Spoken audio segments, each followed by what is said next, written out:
Good afternoon, everyone. My name is Aníbal Pérez-Liñan, and I'm the director of the Kellogg Institute for International Studies. I want to thank you all for being here today, and especially our members of the advisory board who traveled for this purpose. This is a very special year for the Kellogg Institute, as many of you know. It's the 40th anniversary of the Institute. The Institute was founded 40 years ago, believe it or not. And it is also the 20th anniversary of the International Scholars Program, which is our flagship program that allows for collaboration in research between faculty and students. So it's a very special year for us. And as we thought about how to celebrate this year, how to start a year of celebrations, rather, we thought about recovering not only the past of the Institute, but also celebrating the future. And in particular, the future of our students who have had the experience of the intellectual community of the Institute, and who then go on to become scholars on their own right. And this is a fantastic experience. All of us on stage today share this common experience. All of us were researchers who owe part of our formation to Notre Dame and to the Kellogg Institute. But at the same time, the group today, the group that you will hear about today, is a group that represents the diversity and how the Institute has become more diverse and richer intellectually over the course of these 40 years. So I am especially thankful to our Kellogg visiting fellow, Professor Katherine Bersch, for leading this panel with me. Kate graduated with a BA from the University of Notre Dame, I think a minor in Latin American Studies, and obtained a PhD in government at the University of Texas, Austin. She was a postdoctoral fellow at Stanford University and at McGill University, and she's now the Akers and Wallace Assistant Professor of Political Science at Davidson College. She works on democratic quality, governance reform, and state capacity in developing countries. Today we have with us, as members of this panel, Juan Albarracín, who was a PhD student at the University of Notre Dame in political science. He's a former Kellogg PhD fellow and a dissertation year fellow. And now he's assistant professor of political science at the University of Illinois, Chicago. Juan, welcome. We also have with us Annelise Gill-Wiehl, who was an undergraduate student at Notre Dame. She's a former Kellogg International Scholar and an International Development Studies minor. She's now a PhD candidate in the Energy and Resources Group at the University of California, Berkeley, and an NSF graduate student researcher. I understand that you just returned from Tanzania. Yeah, I'm currently doing my fieldwork there. Thank you for joining us. Of course, I'm happy to. We also have with us Gyamfi, who was also an undergraduate at Notre Dame. He's a former Kellogg International Scholar and now a PhD candidate in history at Northwestern University. And there is word in the street that he's starting a faculty position at the University of California, San Diego very soon. Congratulations.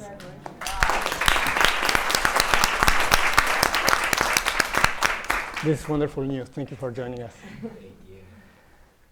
And last but not least, we have with us Mary Claire Klassen. Mary Claire is currently a PhD candidate in theology at the University of Notre Dame. She's a Kellogg Dissertation Year Fellow. And I must say she's one of the most engaged graduate students in the intellectual community of the Kellogg Institute. Thank you for joining us. Thank you.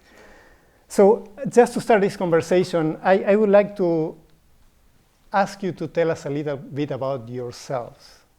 That is, for a lay audience, can you tell us a little bit of what is your research about and why is it that you are so excited about the research you do? Bright, would you like to start? Sure. Can y'all hear me? Yes. Well, once again, thanks for the invite. I can never turn down an invite from Holly and the team.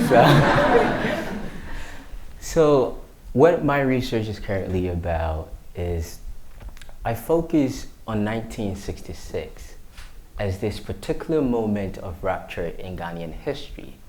And for many people, they see Ghana as an important space for where Black intellectuals from the US, Du Bois, Maya Angelou, and others found refuge when Ghana gained independence in 1957 as one of the first sub-Saharan African countries to do so. However, by 1966, Kwame Nkrumah, this Pan-African leader, was overthrown in a military coup. And for scholars of African studies, of Pan-Africanism, they see this moment as a moment of decline, rupture, and an end to this radical tradition associated to Ghana. However, my own project disputes that. That instead of thinking of the 1966 moment as a moment of rupture, the intellectuals who I follow, who were associated with Nkrumah, these Ghanaian intellectuals, some of them moved to the United States and became embedded in Black Studies Project, helping build Black Studies Project. Others moved to Senegal, where they worked with the African Institute for Economic Development, raising and dealing with the question of how does Africa develop, or why is Africa underdeveloped? Questions that people like Rodney was also asking at the same time, and questions that those in Latin America had been engaging with for the last 150 years after independence. At the same time, these intellectuals also moved to the Caribbean and Latin America, where they engaged in fomenting Black consciousness and project. So looking at these particular activities of these intellectuals, I can only conclude that based on the facts, we cannot see this moment of rupture, but it's a moment of transformation where people move beyond the nation state that had governed their framework and their lives. So this is the project that I'm currently working on and in the intervention. Thank you. Thank you. Juan? Well, thank you so much for this invitation. It's always a delight to be here at the Kellogg. My research in general focuses on how civil and political rights are threatened by, in cases of mass-scale violence and extra-legal governance, or where you have extra-legal governance being an important part to understand how social and political order is created. So, like, that's the big picture.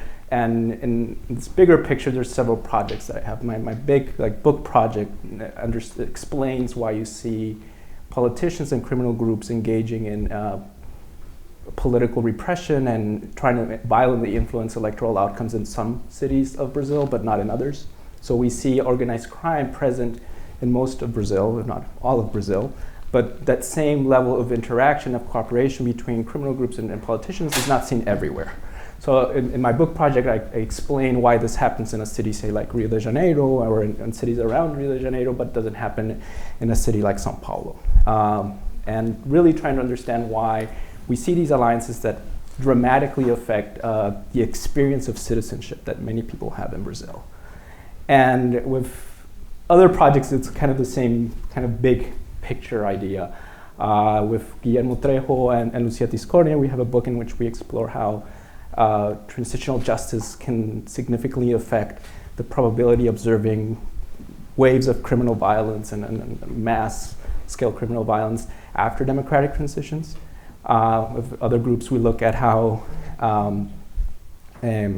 processes of democratization that happen in the aftermath of peace agreements, like the Colombian peace agreement, are violently threatened by these criminal actors that are allied with local political elites. So it's always about that, how the promise of democracies being limited by these forms of extra-legal governance. Thank you. Annelise? Oh, thank you. So I study household energy particularly in rural populations, using impact evaluation methods. And so that's the umbrella of kind of what I study, but the specific dissertation work that I'm looking at work that I'm conducting right now for my dissertation is looking at household cooking. So households across globally are using firewood and charcoal for cooking. And due to incomplete combustion, it leads to smoke, and it leads to COPD and lung cancer and all these horrible health outcomes. It also is particularly bad for the climate and just economics as well, for time saving, and it's also a gender issue. So that's the problem. And during my time at Notre Dame, I got to learn about all the reasons, the barriers to households transitioning from using firewood and charcoal to clean cooking fuels. And they're numerous. And they span from the affordability and the economics of it to tradition and culture and social acceptability. And so I found at Notre Dame, I was able to pilot an intervention that looked at if community intervention and support from local actors could help with the behavior change, with the social acceptability, with education on how to use these different fuels and stoves that are, if you've never used a gas stove or an electric stove before, it can be scary or just uncertain. And so what we found from my work at Notre Dame is that the community-led support really does help remove those barriers. And we found rates of clean fuel adoption that we really haven't seen in the literature. The problem is that the economics just still didn't make sense. And then it's the affordability question. And so fields such as housing and kind of energy at large, but thinking about heating and electricity, have kind of really established affordability, but cooking had not. And so my research right now is looking at, all right, we have to have community support. We know this is the baseline, we need that. But how do we further support households to actually afford the continuing fuel cost? Because it's not enough to have an LPG or a gas stove in a house if the household can't afford to continue to use it. You won't see the health benefits of a stove that's not being used, right? And so microfinance has been kind of it was a hot ticket issue in about 2010. And all the research has shown that unfortunately it isn't the golden ticket out of poverty, but financial tools are still necessary, even if it's not going to help you become an entrepreneur and make a bunch of money.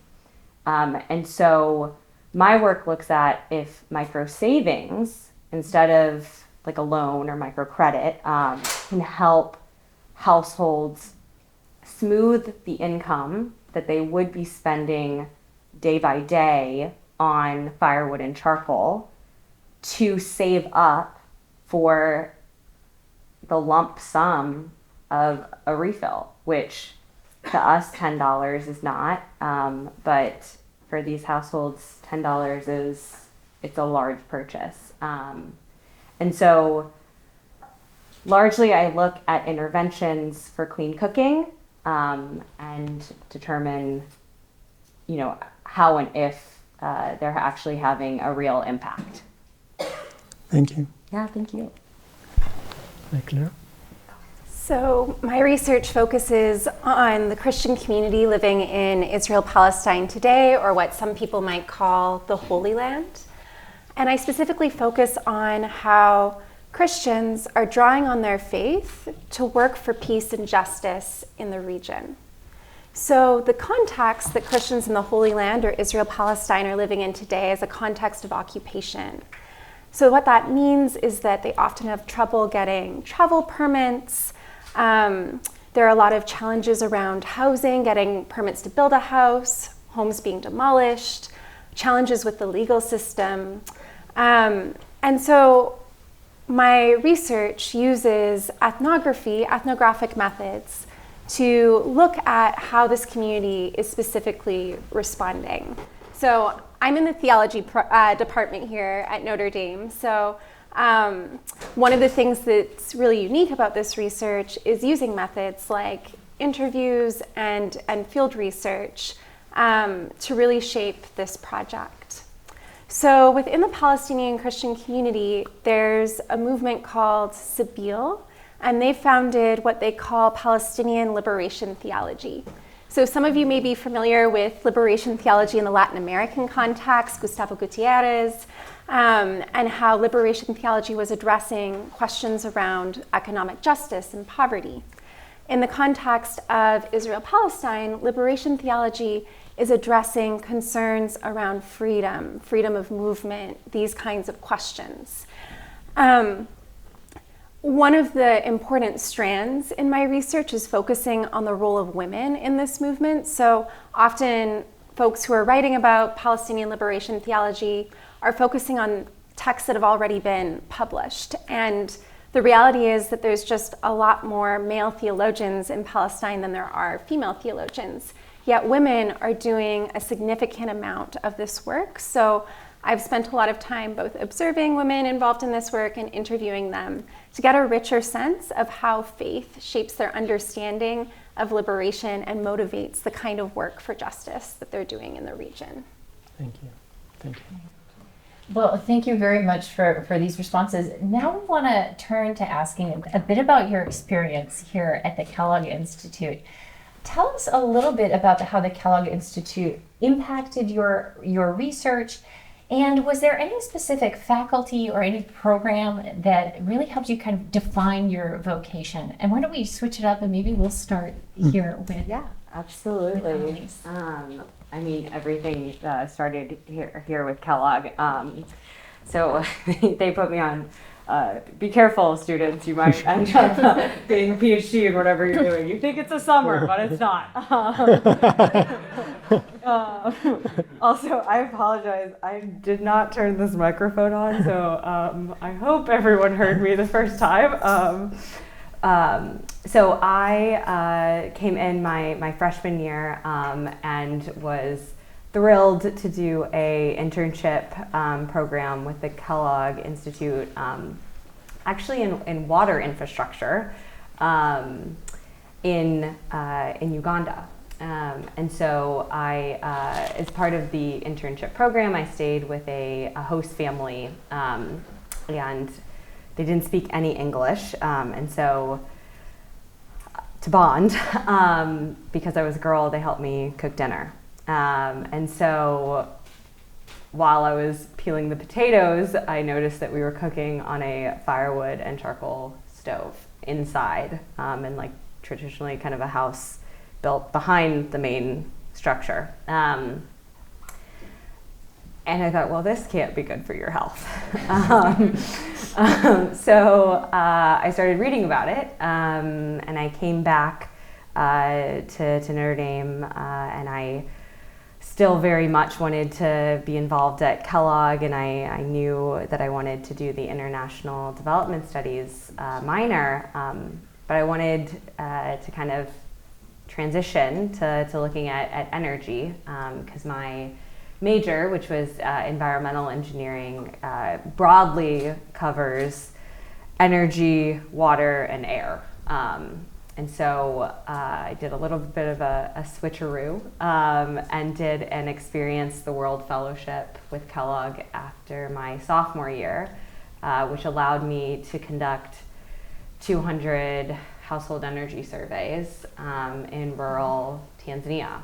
And so here we are 6-7 years later, and I now live in that same village that I did the Experience the World Fellowship in after my sophomore year.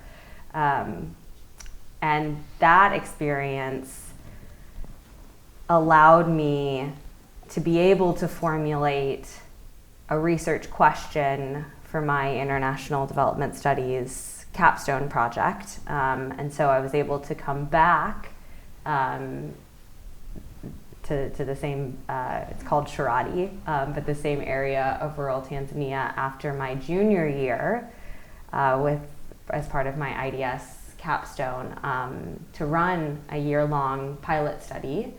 And then that led to me realizing that I didn't want to just pilot this work. I wanted to do it for the rest of my life.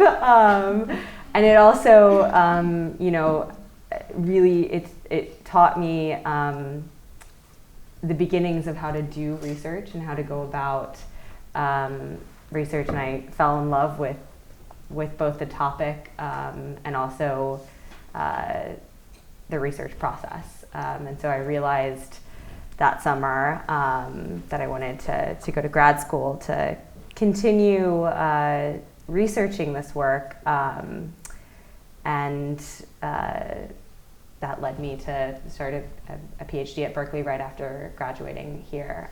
So Kellogg has really, they've seen me since day one from within my Notre Dame experience and to this day. So yeah, I think I've participated in almost every Kellogg program. So I'm extremely grateful to everything that Kellogg has both offered me programming-wise and support-wise. I worked with my advisors no longer with the Kellogg Institute, but Sarah Sievers. But even outside of like that formal advising through the ISP program, Professor Reifenberg, Holly, just the entire IDS program just really supported me throughout my research and helping me as I stumbled along. Thank you. Yeah. Thank you so much. Juan, would you like to tell us a little bit about your experience next? Sure. So I don't think I could do the research I do or the type of research I do without the Kellogg in many ways. And I think my first experience, like the first time I landed at Notre Dame when I was trying to decide where to do graduate school, the first place I arrived to was the Kellogg. And I think the first person I ever met at the university was Denise, who was here somewhere. I don't know if she remembers that. So it's from the very beginning, like chronologically speaking, the Kellogg has been here. And I think I've also been, from the graduate side, I think I used most, if not all of the possibilities that the Kellogg had to offer. And of course, that means money. So just on the practical side, a lot of my research was only possible because of the generosity of the Kellogg Institute. But I think beyond that, and you mentioned this, Aníbal, you said this, the Kellogg is a community, and a scholarly community, an academic community, and that has been Kellogg to me from the very beginning, since I got here. Other graduate students were like embrace you and like help you. It's a very constructive environment. It's rigorous. Like they really want you to do the best possible research, but it's produced in a way that it's encouraging. So, and I think that happens with faculty, that happens with grad students, that happens with the staff. It's just that. It's this great community. And the other part of the Kellogg, and that's kind of what swayed me here, is like the Kellogg has this reputation, at least in Latin America, but I think broadly speaking, this is a place of big ideas. So some of the biggest political questions of the time since the Kellogg has started 40 years ago until today, they're all being in some way addressed. I mean, democracy and human development, that's huge, but it's kind of in the DNA of the Kellogg. But beyond it being just an academic topic, it's also, there's a commitment to these things that is beyond the scholar, beyond just being at a research topic. I believe that the Kellogg has this strong normative commitment to democracy. It's not just we study democracy, but we believe in democracy and the promise of democracy, and we study its limitations as well in the region. But there is that commitment to it. So that's kind of from that side. you mentioned mentors and stuff. So again, my project and the way my dissertation developed and then my research now, it would have been impossible without all these different people that contributed in different ways, in different moments, in different workshops. But my two advisors, I mean, if you look at my dissertation, and some people have actually said this to me, it looks like these two people came together and produced something. Guillermo Trejo and Scott Mainwaring, like there's a lot of their intellectual legacy and their brilliance and their ideas kind of in my work, and being able to work with them. Like it was just an immense privilege. You don't have, like that's not normal. I don't think all of these places have these wonderful faculty who are willing to, I mean, I'm not saying it's unique to Kellogg or to Notre Dame, but to really, really support students and spend the time that it takes to really promote students. And it's this apprenticeship relationship that is really hard to create. Just as a minor, I don't think Guillermo knows this, but he was doing his job talk here my first year at Notre Dame. I still remember that job talk because when he presented his job talk, I was like, this is the type of research I want to do. Like it was just not only like this brilliant, and it's his book, but it was just so committed to what he was doing, so passionate. I was like, this is what I want to do. And I think what he was showing there is kind of what characterizes Kellogg scholarship. Thank you. Thank you. Thank you. So with regards to Kellogg programs shaping my work, my first encounter with Kellogg was actually through Emmanuel Katangle, who's a faculty member who's heavily involved in the Institute. And I first arrived here as a graduate student, and Emmanuel Katangle said to me, your research questions, they're theological, but they also intersect with all of these other issues. They're also intersecting with concerns around, human development, human flourishing. You really need to be in a space where people are asking those kinds of questions concretely from different disciplines. And so he really encouraged me to become a doctoral affiliate. So it really started with that relationship with a specific professor who's heavily involved in Kellogg. Emmanuel Katangle is on my dissertation committee, and he's been a huge influence on my work. His region of interest is Africa more broadly, but his methodology uses a lot of interviews and storytelling, and so his methodological approach to theology has really impacted my own research. So I'd first think about in terms of that relationship. This has already been mentioned, but my actual concrete research could not have happened without Kellogg funding. So the fact that Kellogg provides generous opportunities for graduate students to actually go and do field research and sort of trusts us with that is huge. So what I'm doing just would not be possible without that kind of support and commitment. And I'd also say that through that, I've been able to meet other people from different disciplines who have a similar regional interest. So there's a few other doctoral students in political science and sociology and anthropology who are at the Kellogg Institute and also do work in Israel-Palestine. And so through those connections that were made through Kellogg, we've been supporting each other in our work. And so it's been wonderful to have those sort of interdisciplinary friendships and community. Thank you. Great. So for me to talk about Kellogg, I will just make a quick stop at one program that I was part of. It's called the Balfour-Herzberg Scholars Program. I speak about the Balfour-Herzberg Scholars Program because while there, one of my mentors in that program told me, take a class with this man named Paul Uckelbuck. I had no idea who this man was. All I knew was he was a history professor. And I came in as a political science, not as history. I've always loved history. But I was also reminded that I was not going to get a job with a history degree. So I stick to political science, but I took a class with Paul, and that was my first serious introduction to an African history class. And every Monday, I would show up at his office hours, just for the whole year. And we began to build relationship. We were always talking. And he told me, Bright, you can do research. There are all these opportunities. I'm like, where? So he points me to Holly. And he tells me to also apply for the ISP Scholars Program. I wrote my application. He told me, my God, Bright, this is shit.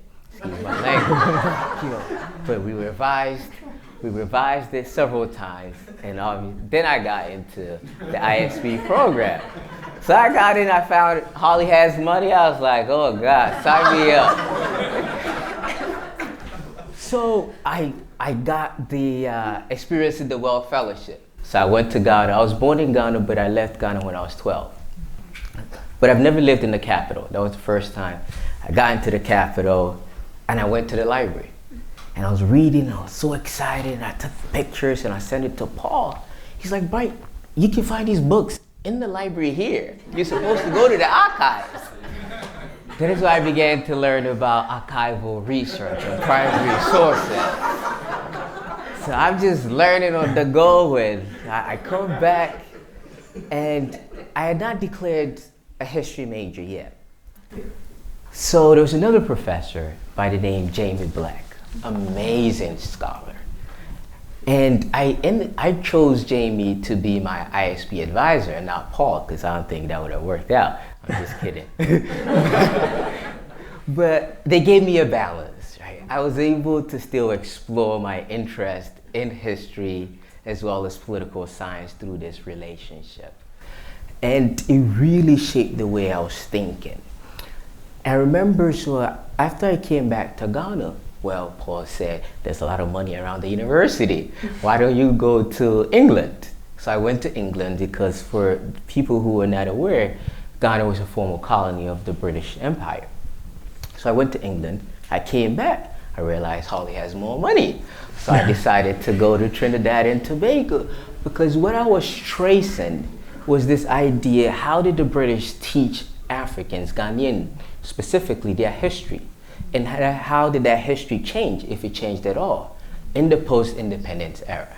That is why I went to the UK and also to Ghana, but went to Trinidad and Tobago because I found out that there's one scholar by the name George Padmore, who is from Trinidad and Tobago, and who had a huge impact on Kwame Nkrumah, and had actually moved to Ghana. So I was able to kill two birds with one stone, do intellectual research while also exploring the Caribbean. I bring the Caribbean to being because what the Kellogg gave me, being able to go to the Caribbean, to other places, formed the foundation upon which I build my research today. The research that I did in Ghana, looking at the Institute of African Studies, is the same thing that I'm continuing today. But I've also been able to move away from the traditional state focus, nation state focus on Ghana. A lot of African intellectuals or African studies focus so much on the state. In my work, because of conversations that I've had here at Kellogg, I'm able to intersect in Latin America, in the Caribbean, and have this expansive moment. And this is also to try to make a pitch that Kellogg has to also then engage Africa more, because there's these conversations that I'm seeing in my own research that are very parallel. So I'm very grateful to what Kellogg has given me, and through conversations with Paul, I realized I love his job too, so I want to be a professor. And since then, I've not turned back. I've always known that this is the path, and Kellogg really cemented that idea by the opportunities, but more importantly, the mentorship that it offered. And one thing that I wanted to say, trying not to be selfish, I realized that I had to also tell people about the great opportunities that Holly had to offer. So, Holly is all you. When I think about Kellogg, I think of Holly. But because when I came, I did not know about Kellogg or ISP.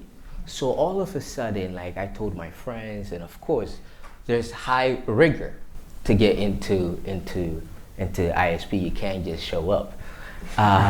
So we then, Paul and I, and Jamie also then started really looking at people's applications to really help these people and bring forth the rigor that Holly and the team expects, which has also shaped my own work. But I'll stop right here.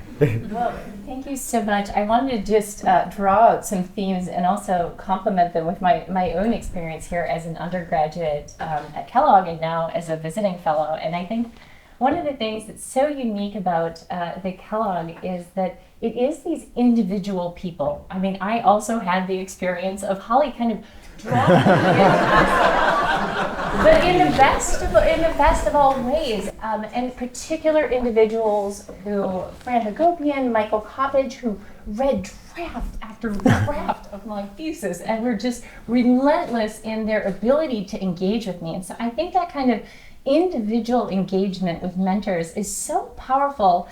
And the other thing that really strikes me, and this is, I think, a theme amongst all of us, is not only the deep engagement with regions, engagement with Latin America, with Africa, and with Palestine, all of these places, but also that engagement comes to kind of ahead, I think, in the working paper series, and also in our Tuesday lunches. And as an undergraduate, I had come here from the University of Wisconsin-Madison. I transferred in, kind of looking for a different experience. And I found that experience primarily at the Kellogg Institute and at those lunches. And that was the moment that really ignited for me my interest in research. Here were people asking really big questions, trying to grapple with the world as we know it, figuring out how do we ask questions, develop empirical answers to shape things to come. And so that really, for me, was such a special moment. And I think that kind of community is something that Kellogg does so very well. So I'll turn it over to you. I think this conversation is fantastic. So I noticed that many of you emphasize the opportunity to do field work, to explore new research topics and so on. But also, I think all of you emphasize this idea of having an intellectual community, right? So this is a question for any of you. Do you feel that there was any particular angle to the way in which this community, the Kellogg Institute, approaches questions of democracy or development, that in a way you feel that perspective is still with you today, even though you may be doing research on particular topics, you may be in a different institution and so on? Is there any particular intellectual perspective or approach that you feel is still with you?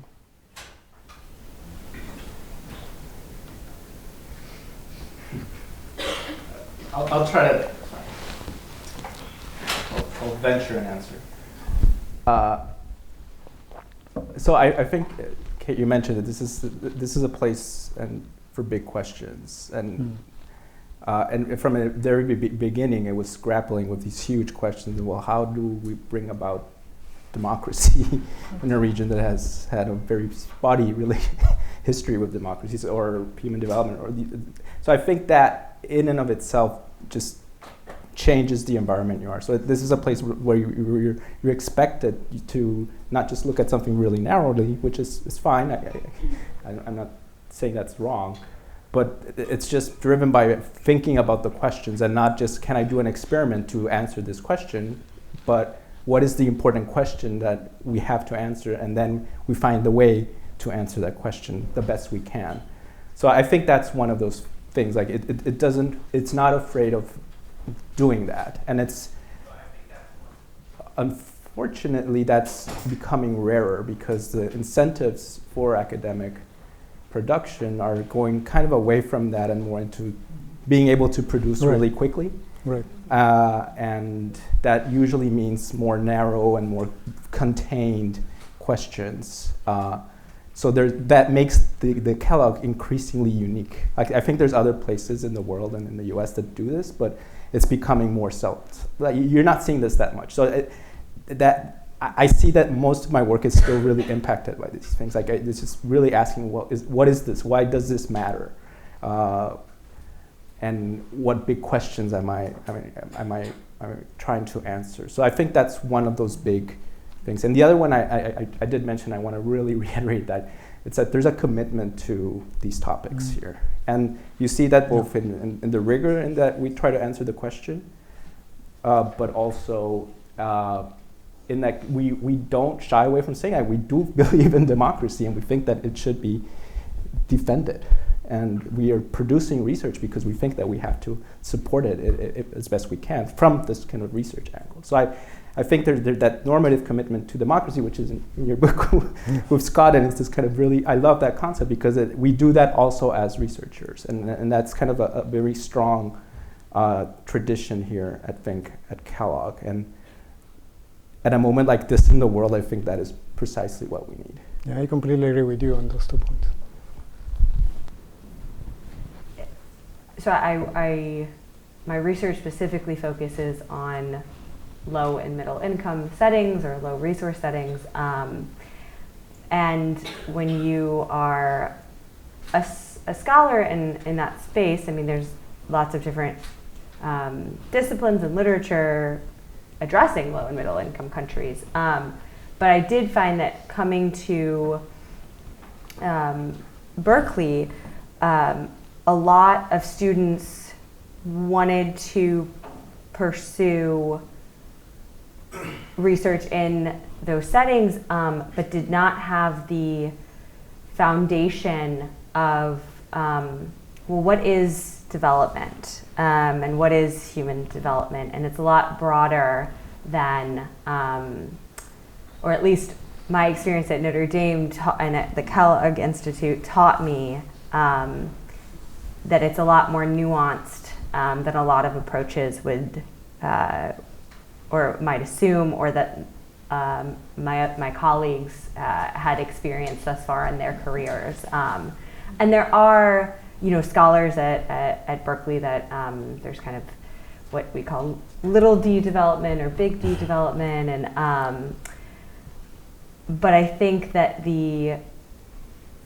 Kellogg and the classes in the International Development Studies minor had really set such a strong foundation for me to have a more nuanced and intellectual understanding of human development than I think a lot of researchers in the literature that I'm publishing in have. And I think that even though I'm using quantitative methods that have extremely specific outcome variables, and also qualitative questions that have very loose outcome variables, right? I think that both will benefit from the foundation that Kellogg set for me to have a more nuanced understanding of human development, and also a nuanced understanding that there is so much more for me to learn about human development as well. To jump in, so when I think of Kellogg, I think of the D square, in the sense that you have development and democracy. So when I was here in Notre Dame, Kellogg had a visiting scholar actually from Davidson College, Alex Wiemers. Oh, yes. So Alex worked on economic development in Ghana. So I took a class with her, had amazing conversation. Now I'm also writing a chapter on African development. And Kellogg, because of Kellogg, I'm also inviting her to read my manuscript in that particular chapter and build upon that for me, give me insights. Because these are the relationships that Kellogg allows us to form, that you don't necessarily get it elsewhere. And these things extends beyond one's time at Notre Dame. But at the same time, the Latin American aspect about democracy that is always really picked up on in this particular space has been something that I've been reflecting in my own work. I recently published a piece with African Studies Review looking at this Ghanaian intellectual who was foundational to the development of Black studies at Brown University. And for him, Brazil was very important Because we do know about Brazil, for those who don't know, Brazil in the 50s and 60s, the early 60s, was known as this place as racial democracy. Brazil as a model for the US to even follow. And that was the kind of narrative that people were pushing. Of course, things shift by 1964. This Ghanaian intellectual who I write about was very close with Nancy Mento, an Afro-Brazilian activist who was antagonizing and challenging this idea of a racial democracy that Brazil projected to have. So for me, when I'm now thinking about democracy, when I'm thinking about development, I'm reading this Ghanaian's work where he places race as an important node in space. That how then do we make sense of the struggles and lived experience of these Afro-Brazilians? So one of the things that he also did was he trained a lot of scholars who are now at MIT, you name it, who have done research on race relations in Latin America. So this conversation around democracy, around development, human development, as you were inviting us to grapple with, for me, I took those questions and then also place it within this context to then allow me to think more deeply with this conversation around race, relationships, democracy, and development. I want to pick up on something that's been said already about a rich understanding of human development is one of the things that's distinctive. I think sometimes when we think about human development, it's easy to collapse that into purely economic terms or even purely political terms. But one of the things that I think is really rich about Kellogg is that you invite people beyond maybe the traditional disciplines who you think of engaging with democracy and development. You invite also historians and theologians even to be part of this kind of conversation. And I think that valuing of a wide variety of disciplines allows for this richer understanding, this more capacious understanding of human development and human flourishing to take root in this institute. And then with regards to my own research, you'll notice the theme I keep coming back to is an interdisciplinary space. It means that that enriches my own understanding. So I'm not just thinking in theological terms, but I'm also listening to what political scientists are saying, listening to what other folks who are involved here, anthropologists, sociologists, are saying about these themes and topics, and integrating that into my own work. Thank you very much. I mean, I think that so much of what's been said, I think democracy and human development were absolutely fundamental. And I think of what do I remember when I think about my time here. Maybe it's both Mainwaring and Hagopian talking about deeply rooted parties. And I think, gosh, it's still so important. Some of those messages are so important today. And thinking about the failures of deeply rooted parties, or the failures of democracy, or the failures of democracy to deliver, I think that this focus on human development, and I was just kind of canvassing the room, there's so many people in this room who have focused on one aspect of human development in a really important and rich way. So I think that's a beautiful contribution. I've been seeing a lot of PhDs, or rather students, walk into the room. So I wanted to ask about your experience deciding to get a PhD. All of us decided to get a PhD rather than other opportunities. So I wanted you to tell us a little bit about what that process was like for you, and how Kellogg may have played a role. Right, you look like you're ready to go. So no, I mean, someone could go. Okay. Go ahead. Yeah, Go sure. So through my time with Kellogg, I did fall in love with the research process, but I really decided that I wanted to pursue a PhD for two reasons, and one of which is that I care deeply about this specific issue of clean cooking. And unfortunately, what we see globally is that there are hundreds of projects that are extremely well-intentioned, that are distributing cook stoves that do not meet the World Health Organization standards for health, for emissions. And that disconnect, that there is so much money going, and it's very well intentioned, going to projects that are not meaningfully affecting women's health. Or anyone around the stove, but particularly it disproportionately affects women.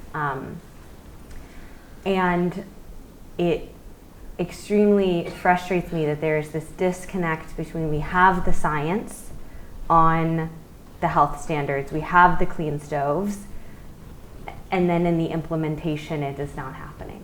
And beyond implementation, there are issues with adoption and usage. And so I wanted to, and I want to continue. I'm still in the process, not there yet. But I want to be rooted in the science and connect that to those implementing it on the ground. And so I want to fill that gap between that. And there are a lot of questions that still aren't answered. So I wanted to answer those, but also my advisor here at Kellogg was the Dean of Policy and Practice.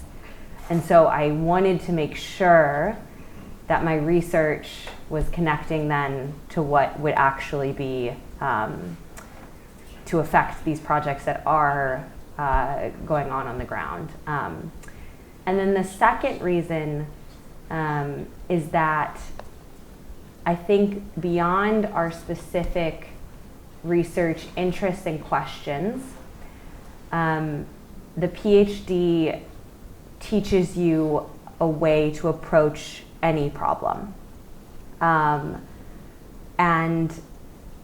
I remember it's an odd story, but one of my advisors in engineering, Dr. David Richter, said that in his defense of his PhD, they just started asking him questions that had nothing to do with his dissertation work, which I'm sure was extremely, he was probably very calm about that, but he asked why, and they said that beyond knowing about the specific work that you have spent 5 or 6 years devoting your entire life to, we want to know before we let you leave here that it also taught you how to approach any problem or any question, or knowing how to set up a question about a problem. How would you approach it beyond just, this specific hypothesis that you deeply understand now in theory. So those were really kind of the two reasons that I wanted a PhD. So the decision to do a PhD was a really difficult one for me. I did the Master's of Theological Studies here at Notre Dame, and as I was coming close to application season, I was really torn between going back to doing development work and GO work, which is what I had been doing before, and continuing on with graduate studies. But Emmanuel Katangale, who was a real mentor to me, I saw that he was able to both engage really deeply in scholarship as well as peace projects, activism, and I saw him really living deeply in both spheres. And so seeing that it was possible to both be an academic and also be really engaged in concrete issues that I cared about, that it was possible to speak into both spaces, helped me decide that this was a path that I would try and pursue. And because I saw that modeled in someone like Emmanuel Katangale, it allowed me throughout my studies as a PhD student to really concretely think, how can I continue to be engaged in some of the NGO work that I really care about as a student? And so throughout my time, sort of having a mentor that I could look up to, I've been able to sort of engage in both spheres. And so in the end, I haven't felt like I lost out in pursuing the path of a PhD. To quickly add to what everybody is saying, so for me, when I came to Notre Dame, I love research. I did not have the term for it. I just love questions. Things interest me. So during my time here at Notre Dame, I never checked my grades after my freshman year. I will take classes, I will show up, and I will never sign up for it, but I will participate. Because I was not interested in grades, I was just interested in the learning aspect. And today when I got here, the people in the math department called me because they were very excited to see me. I did not major in math, but I was always there. So I did that, I took a math class in the summer before I started my freshman year officially. So when I came back in the fall, I was trying to sign up for the Notre Dame Federal Credit Union. It was in the basement of La Fortune. I think they've moved.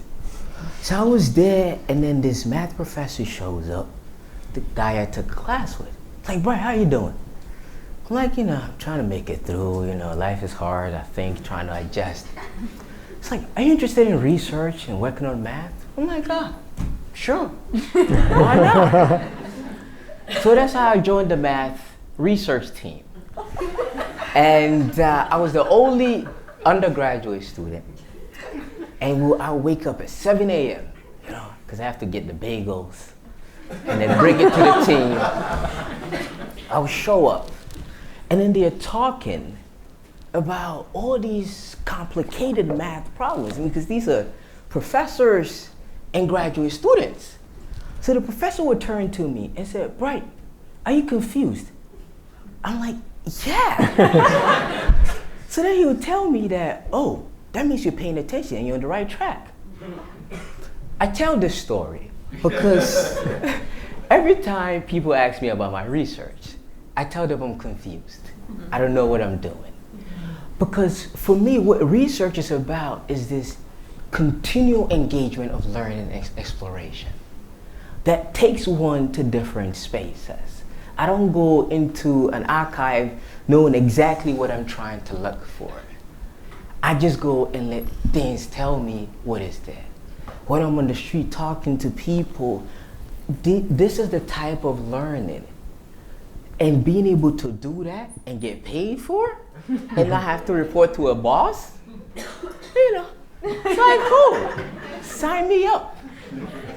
But more importantly though, because I said earlier I was born in Ghana, I was not exposed to Ghanaian history. I went to an international school.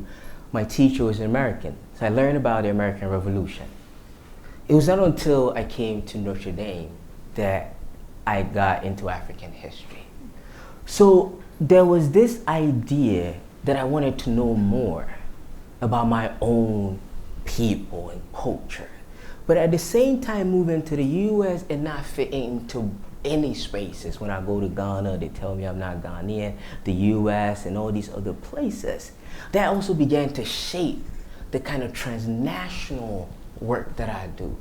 So I knew I wanted to pursue a PhD because Paul's job looked cool, and it also allowed me to also pursue these types of questions that were intersected with intellectual as well as personal. Well, when I got here, I already had made the decision because I came here to do a PhD. So the Kellogg programs came later, but just an anecdote. I can't think of myself never, I mean, after I started undergrad somewhere else, I always thought I would end up doing a PhD for some reason. It sounds weird, but that's how it went. But throughout that whole process, in many ways, the Kellogg very indirectly became kind of a reference. So I remember my first semester as an undergrad in Germany, and in the introduction to political science, there was this unit on transitions to democracy. And then there's this text by this person called Guillermo O'Donnell. So I looked him up. There was a website. I guess the Kellogg had a website back then. I'm not that old. And so the ideas that have come from this place have shaped my thinking even before I came here. So there's O'Donnell's work, there's Scott's work on parties and party systems. So they've been there with me. But I think building on what has been said, I think what the Kellogg has made even more clear to me is that part of being an academic, there's a vocation part to this, and I kind of in a Bavarian sense, in the sense that this is something I do out of, there's more than this than a job. And please don't misunderstand me. I think this is still, I do what I do, it's still a job, I still get paid and I still want to get paid. And I think graduate students should get fair stipends and stuff like that, but there's also another part of it that's not only that. That is kind of this drive that brings you to answer questions, to look for questions. And the Kellogg reinforces that sense that this is also a vocation. And you see it in all the faculty and all the students who are here. There's something else that's driving you. And I think not everyone should do a PhD. And a big part of that decision, beyond like just material things like, am I going to get a job? But I think before that, it's the idea, is this something I really want to do? Is this something that really moves me? And I think this place really strengthened that sense in me. I think this idea of vocation is key, is critical. We have about 10 minutes, and after this, there will be a reception so we can continue the conversation. So maybe we should open the floor for questions. Raquel has the microphone, so if anyone would like to ask a question or make a comment, she will hand you the microphone.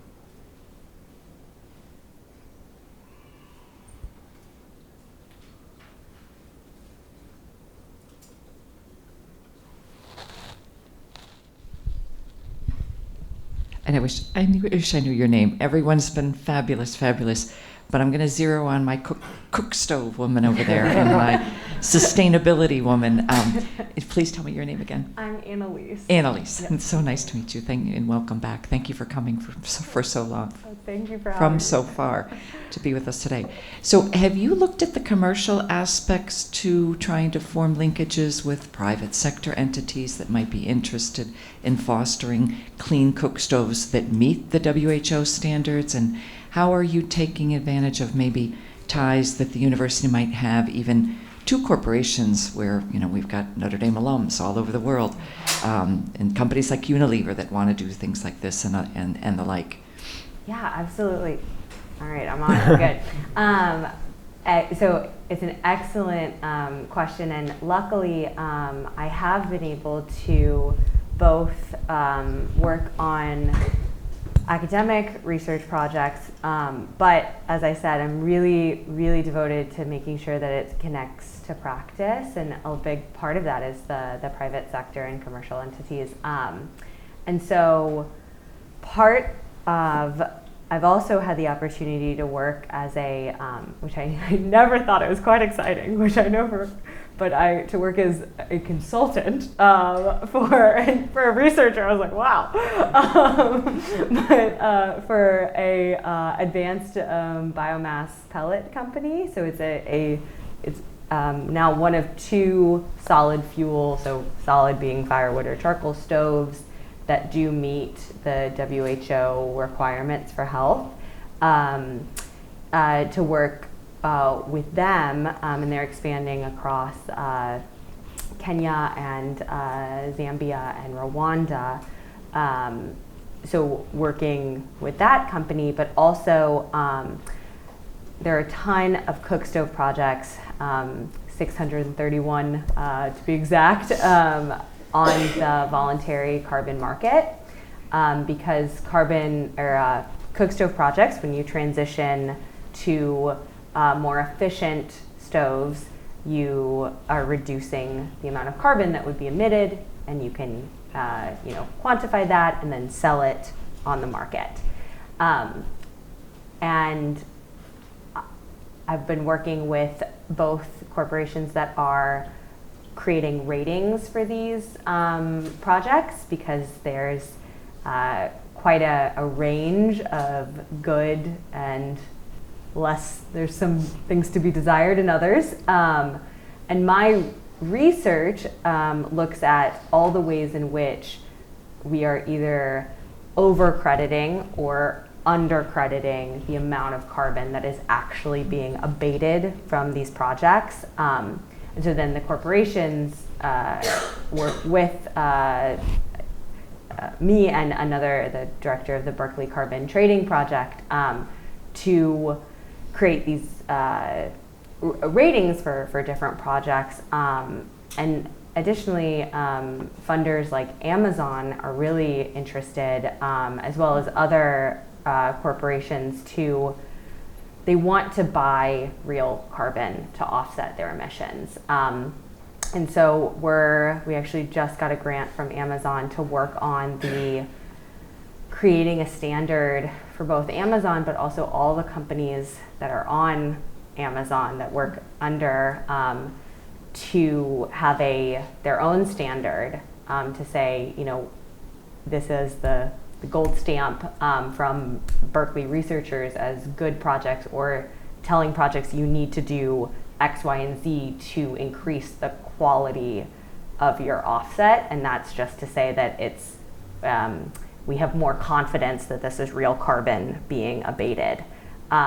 So I have been able to work with different corporate and private sector entities, but I haven't, I'm embarrassed to actually say, but I do need to leverage my Notre Dame family more,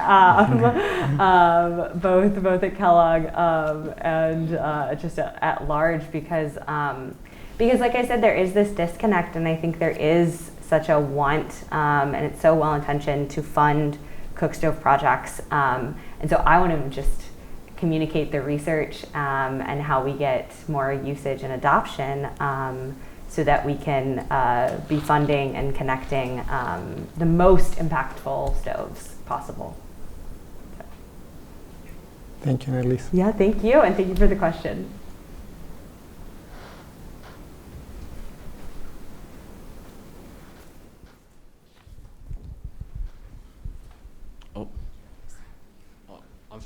Sorry.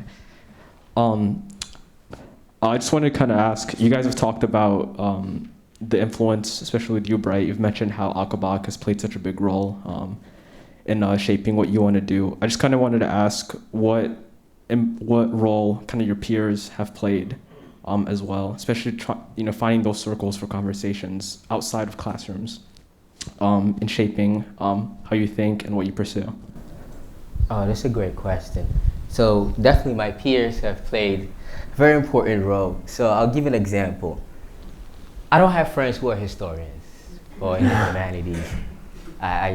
All my friends are mostly in business, physics, you name it. So even when I was on campus, I was part of the Black Engineering Society. And I particularly do this because I will invite my friend over, one guy from physics, and I'll cook for him. And I'll tell him, yo, listen to my project. Does this make sense? And he'll be like, nah, Bright, it does not make sense.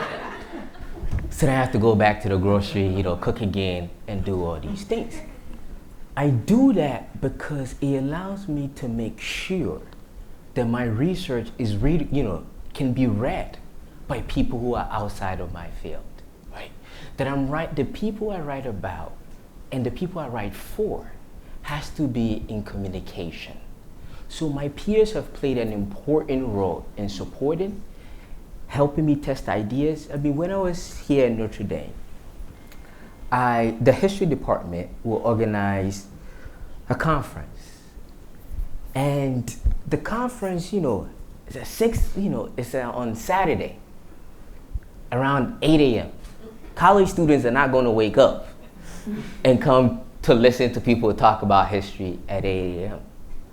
However, when my friends realized I was on that panel, they woke up and came in numbers. I mean, the place was so filled, they had to bring chairs from different rooms. And for me, I was shocked and I was amazed by the support.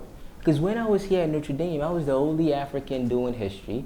I was the only black person in the history honors program, right? To see, because like I said, a lot of people not interested in history, it's not going to make you money, So to see that support, that is what people say, but it's a different case. But to see that support from my friends was very helpful. And to see how they have also contributed in the way I think about my project has been crucial. So it cuts both ways. I can't credit everything to Paul and my other faculty advisors, but my friends have been crucial. Because they're also coming from different disciplines, it forces me to be able to speak to people in economics, to people in sociology, people in different disciplines. So when people ask me about my research, the way I would talk about my research to a certain group, I hang out around with a lot of MBA people, right? So I engage through the economic side to be able to let my research relate to the things that they do and to make sense for them. So that is how, to answer your question, that is how my peers and my friends have really played an important role in shaping my own journey, my own thinking, and my own ideas. So I just want to add something to the peers, because I can't believe I didn't mention them. I can't imagine anything I did here without my peers, the people who really, we were just talking about that before we started. Sandra Otero, Laura Gamboa, Nara Pawang, like there's all of these names, there's more names, Ezequiel Gonzalez, Ocantus. Like the role, how much they do for you, it's like you can't even imagine. And it's in like the institutionalized ways, and like there's a workshop and people comment and they give you feedback, and it's all of this stuff. Yeah, so that's really, really important. But there's workshops everywhere. It's this other kind of informal part of it. Like I always felt that they were like looking out for me and like helping me understand and navigate a context that I didn't quite understand when I got here. So like just the Tuesday talks, it's like I remember Sandra telling me like, you have to go to those talks, not because it's a mandatory thing, but because it's important that you do that. It's important for you. And I can't thank her enough for like giving me that type of advice. But it's all of those unwritten rules or unwritten pieces of advice that you don't usually get from faculty, because sometimes faculty cannot, for very good reasons, be very upfront about stuff. Or very direct, but your peers can do that. So I like listening to your peers, especially the ones that are a couple of years ahead of you. I think that's what helps you keep like really develop into a great scholar. I wanted to piggyback on that as well, because I think that community is so important, and at different points I can think about how Kellogg has fostered that community. I think about coming in as a young undergraduate, and there were so many things that Holly did, and the Kellogg community as a whole did. Traveling abroad to Chile, studying abroad with Chile. Those were some of the first times I really started asking big, messy questions. And then I feel like the Kellogg community also, to a certain extent, stays with one. Even though I didn't go to graduate school here because I was told, actually it's probably a good idea to go somewhere else if you've been here for your undergrad, else I might have stayed.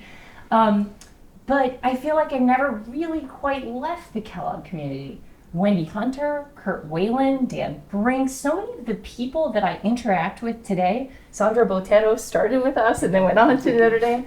So many of the people I interact with today somehow have some kind of connection to Kellogg, and I think it's that really special community that makes Kellogg, makes it very unique. Maybe one more question. I think there was one more. Thank you all for coming.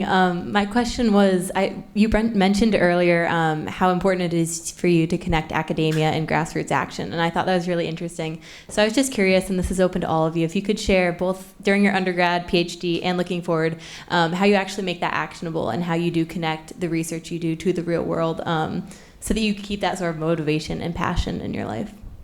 Thank you for that question. So my research, as I shared earlier, is in Israel-Palestine. So before I actually began graduate school, I spent time working with some NGOs in Palestine. And so when I began my work here, it was really important to me that I didn't become disconnected.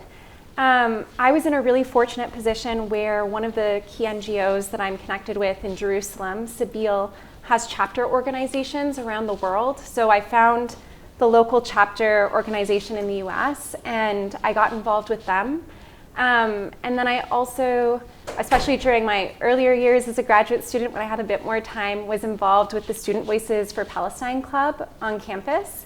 And so that was a way to concretely engage the campus community here, still stay connected with that community I had been engaging with in Jerusalem, but in a US context.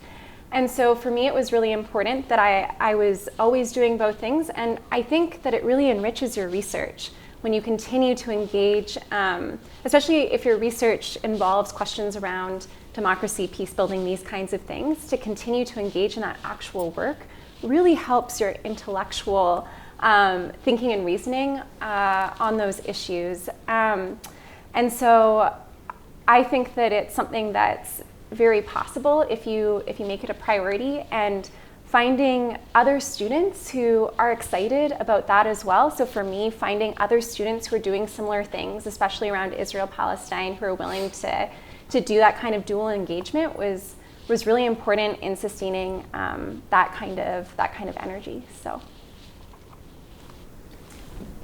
To add to it, so the scholars who I write about try to match the academic work that they do with the community. So some of these scholars, if you look at them on the surface, they're failed intellectuals because they don't write major books. Some of them are fired, they don't get tenure, and all these things. However, they are on the street protesting that Angola has to get its freedom. Right? That is what they're teaching in the classroom. They're being invited by Maurice Bishop, who is the Prime Minister of Grenada, to come and link the African Revolution to the Grenadian Revolution.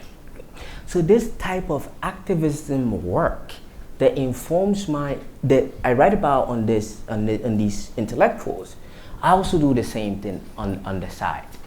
The Black church has played a major role in liberation struggles in the United States. So I worked with the Black church to give lectures, to engage in all these things. But also at the same time, I know the cost. By looking at these intellectuals who I write about who were pushed out from the university because they did not have the opportunity to publish a book. I am looking at that. I am looking at myself as a Black scholar, that there are certain demands on your time that one is not going to get. So when I got my job, I deferred for a year to have time to focus on my book manuscript. Because one, I want to get promoted and do more work in engaging with students in activism. Right? But at the same time, I also want to produce research, okay? And be secured in my field. And these things are something that sometimes they don't talk about in academia because it's a huge cost. And time is essential. The moment you start, your clock starts ticking. And if you don't produce that book, guess what? You are done. Bye. Right? So these are the things that I really take seriously. The cost of activism, but it's an important burden to undertake. Unfortunately, we are out of time, and clearly we could continue this conversation for a while. But if you want to continue the conversation, we have a reception outside. Please join me congratulating the members of our panel. Thank you all.